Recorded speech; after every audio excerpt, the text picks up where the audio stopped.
Di pegunungan bersalju, sesuatu yang aneh terjadi. Kayu bakar basah yang tidak bisa dinyalakan oleh orang lain selalu mudah dinyalakan oleh kepala tim masak. Ketika para tentara bertanya kepadanya bagaimana dia melakukannya, dia tidak pernah memberikan jawaban. Semua orang menganggapnya egois. Tetapi sebenarnya, bahan bakar yang digunakannya adalah kapas dari pakainya sendiri. Makanan juga menjadi masalah. Kepala koki harus mengumpulkan sisa tepung dari penggilingan batu. Setiap kali dia membuat sup, dia mengkikis dasar panci berulang kali. Tetapi penembak mesin masih lapar. Pejabat politik melihat hal ini dan mencoba memberikan sup miliknya. Tetapi penembak mesin segera menolaknya. Melihat ini, prajurit termuda di tim masak menuangkan supnya ke dalam mangkuk penembak mesin. Lalu dia memakan permen di depan semua orang dan bahkan mengguncang kaleng permen itu. Melihat ini, pejabat dan penembak mesin tidak mengatakan apapun lagi. Pasukan terus bergerak maju. Mereka harus menyeberangi pegunungan bersalju secepat mungkin. Penembak mesin bertanya kepada anak itu, apakah permen itu manis?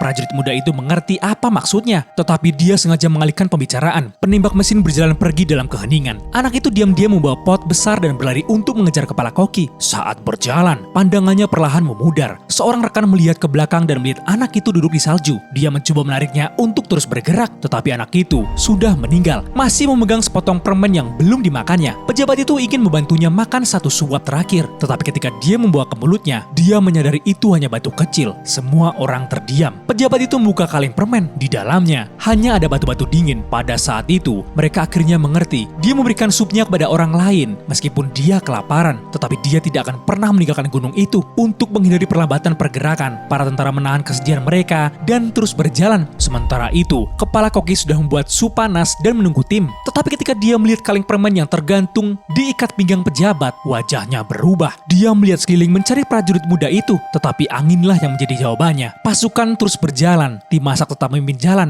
membuat api dan menyiapkan makanan. Tetapi ketika saatnya menyalakan api, kepala koki tidak memiliki kapas di lengannya. Jadi dia menggunakan sedikit kapas terakhir dari dadanya sebagai bahan bakar. Api kecil yang dia nyalakan membawa harapan untuk bertahan hidup bagi tentara yang membeku. Kepala koki menutup matanya untuk beristirahat. Pejabat itu membawakan air hangat untuknya, tetapi koki itu sudah menutup matanya selamanya. Ketika mereka melihat pakaiannya yang tidak lagi memiliki kapas, mereka akhirnya mengerti rahasianya. Dia telah menyalakan jalan mereka dengan hidupnya sendiri. Ini adalah kisah nyata. Dalam perjalanan itu, tidak ada seorang pun tentara yang membeku atau mati kelaparan. Hanya 9 koki yang menutup mata mereka selamanya di pegunungan bersalju. Kisah yang sangat mengharukan.